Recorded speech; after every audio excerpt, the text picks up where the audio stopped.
Good afternoon. Welcome to the TheoTrade Afternoon video. I'm Blake Young. Today is November 21st, 2024, and we're going to talk about this rally in the markets and industrials. We're going to be focusing on what we might expect as a long-term slow burn higher in industrial stocks as we get the Trump administration making lots of promises and adjustments that will seem to be pushing towards manufacturing inside of the United States. And we'll talk about the numbers that we're seeing today and tomorrow morning as we do so. But before we do that, let's start with the S&P 500 SPY. Now, I had anticipated, and we talked about this earlier in the week, that I was expecting to see price action hit either this low here or this high here. And as we gapped up and closed higher today, we started the day up quite a bit. We crossed through those levels. I still think we're going to test right here where we have a confluence of weekly monkey bars and these channel up and channel down. We traded to this channel so many times. The fact that we broke through it and returned back above, I do think we're still going to test that. So I'm watching for a test about, we'll call it 592. 592 tomorrow morning sometime before we get too far into the day. And 592 would be that key level that I expected to retest. It might give an opportunity to buy at a cheaper bounce if we're going to continue this uptrend. However, as we're watching it, what we're looking for specifically is we're looking for that pullback and a continuation of higher. The question is which sectors are going to lead the best or which ones are going to give the lower pullback. And as I've been watching this, I keep leaning back into industrials. Industrials have been a very strong, consistent channel. And despite this gap up and a pullback, if we take a picture of the big picture, this trend, this pattern is very solid. And if we continue to push higher and follow this path, this trajectory, I'm looking at industrials to take us well into the new year and continue to push up to new record highs. So as we're pushing up today, we're about to break through the weekly monkey bars, and I'm looking for the strongest stocks in industrials. If we break through 141, I think an easy target could be 145, likely at the end of next week into the first week of December, but that's my expectations. We're going for 145 in industrials. To look at the stocks inside of industrial, let's go to the Market Watch. If you look at the Market Watch, here are all those industrial stocks that are the major players, and I'm favoring machinery, electrical equipment, and aerospace defense because I do think we have a lot of geopolitical uncertainty that will feed into industrials in the aerospace defense. I do see a lot of strength pushing into Caterpillar and Deere and the machinery area, but ETN is really interesting to me because we've been benefiting from so much growth in utilities. Earlier today in the live TheoTrade main room, we discussed the idea of utilities going higher, not just because we're pricing in expectations of higher demand for AI. That AI is going to demand more electricity, therefore utilities are running up and continuing higher, but utilities really play a part in three different areas. It certainly can be that we're adjusting and pricing in growth and demand of electricity from AI, but the primary views for utilities is it's a safety play or defense play for the market, as is healthcare and consumer staples, and it is also a substitute for fixed income because they pay such high dividends. And so as I'm watching these moves, I definitely like the idea of still focusing on utilities, but ETN is an interesting stock. So let's take a look at ETN really quickly. And as you can see, just the explanation of what ETN is, you can see that it is a power management company worldwide. It does couplers and fittings and pumps and motors and hydraulic power and residential and large massive utility power distribution products. You can also see that their earnings per share trend is up, their dividends per share trend is up, so it's a dividend paying stock. Return on equity is up over the last 5 years. Return on assets up over the last 5 years. Revenue up, net income up, earnings per share, dividends, everything is pointing up for the last year, 3 years, and 5 years. And we're seeing a lot of strength in ETN. If we look at the chart, ETN's chart is pushing up to retest a potential 52-week high and a new breakout. As we can see, we've broken through that 52-week high and run. We've broken through that 52 high and run. And each time it has, we've seen about a $20 move on the breakout, if not a little bit more, but about a $20 move on each breakout. So breaking through 375 or 380 could see $400 for ETN. ETN, again, is a dividend-paying stock, but that dividend is only 1%, so I'm not going to get too excited about the dividend as I would be taking this trend for the long term and continue to push this higher and higher. If there's going to be higher demand, this is the idea of selling the picks and shovels to the utility companies, because if they are going to provide more utilities, they must build out more infrastructure. And if there's going to be more homes built, ETN is going to be a benefactor of that as well. So they're the earliest component into that manufacturing process of utilities, energy, electricity production, as well as residential and commercial properties.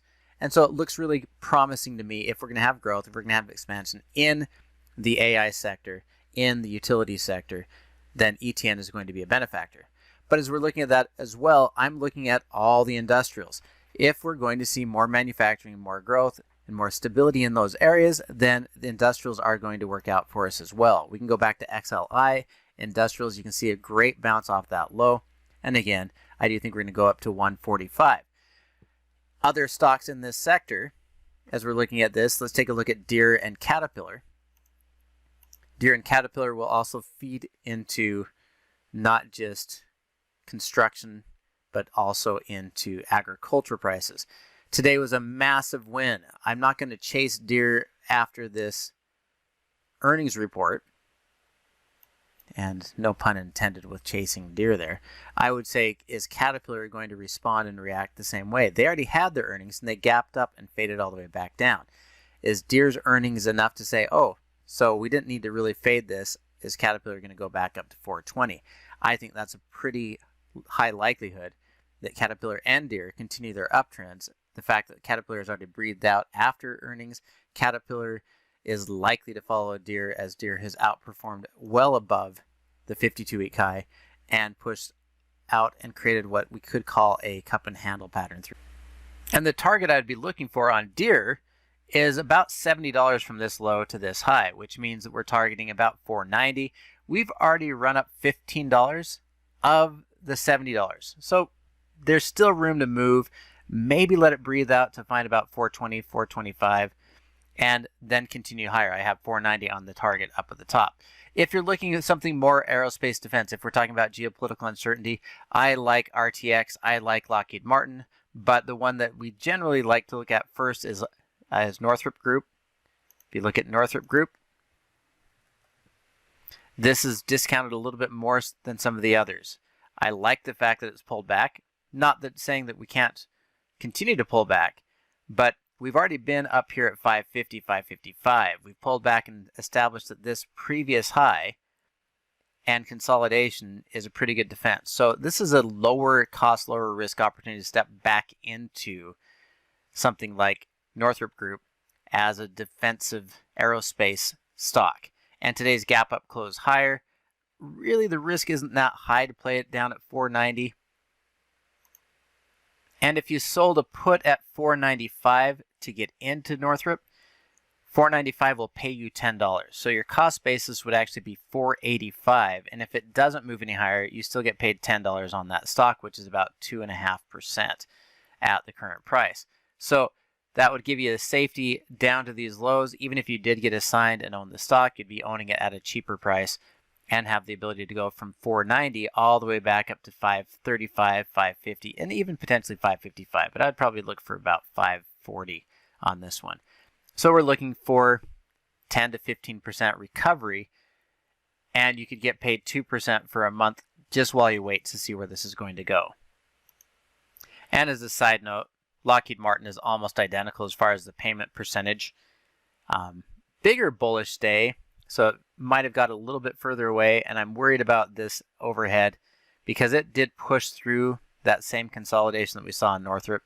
But almost identical if you'd prefer Lockheed Martin. It's almost identical as far as the percentage return by selling that put. You see there it is about 2%, and you could get $10 payment on a $542 stock. So the percentage and the payment here is roughly the same versus the two. And although RTX also bounced today, it seems a little more trapped here in these lows rather than testing a low. So could go either way on RTX. overall, I like the idea of stepping back into aerospace defense stocks, industrials, ETN as an electrical components provider, Deere, and Caterpillar. And I admit I've been very bearish on basic materials, but if industrials are bouncing and going to move higher, then we are likely to see more demand for basic materials here at the lows as well. And you can see we made a higher low than this low, but we've created lower highs, lower lows. If this is the bounce, as long as we can break this downtrend, I'm interested in going bullish back into basic materials. Basic materials gave us a monkey bar breakout on the week and has found fair price for the month. Basic materials needs to get through 95 really for a long term, or we'll call it 95.60 for the month-to-month long term to get back into a bullish trend, but there could be a short-term opportunity to trade this up at least for 2 to 5%, retesting that previous high.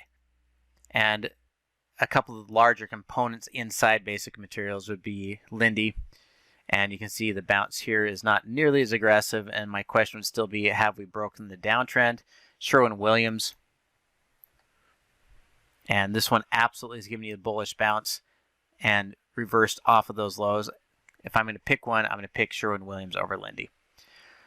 All right, that's going to do it for me today, but tomorrow morning, join me tomorrow morning because I'm going to go in deeper detail into the manufacturing information, PMI, Purchasing Managers Index. We're going to talk about gold. We're going to talk about Bitcoin. We're going to talk about the idea, is this the greater fool's theory in the morning as we look at Bitcoin pushing and trying to get 100,000, but frankly struggling just shy of 99,000 today. We'll also kind of look ahead towards Black Friday, knowing that we are going into the holiday shopping season. We'll look at a big picture there as well. So join me in the morning, and otherwise have a fantastic week, and we'll see you again soon.